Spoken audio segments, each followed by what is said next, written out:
ఆరే రుచులని అనుకున్నానే నిన్నటి వరకు ఏడో రుచినే కనుగొన్నానే నీ ప్రేమతో രുചികളാ നിന്നെ ഞാൻ കണ്ടു ഇന്നലെ വരയിൽ ഏഴാം രുചിയും ഉണ്ടെന്നറിഞ്ഞു നീ പ്രേമത്തോ నిన్నటి దాకా నాలుగు దిక్కులు ఈ లోకంలో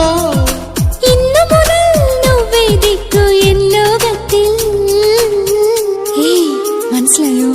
నీ పలుకులే కీరవాణి నా పెదవితో తాళమేయని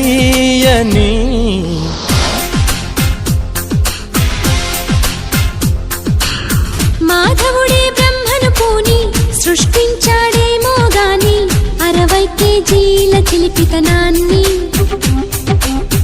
అలుపన్నది ఎరుగని రవితేజ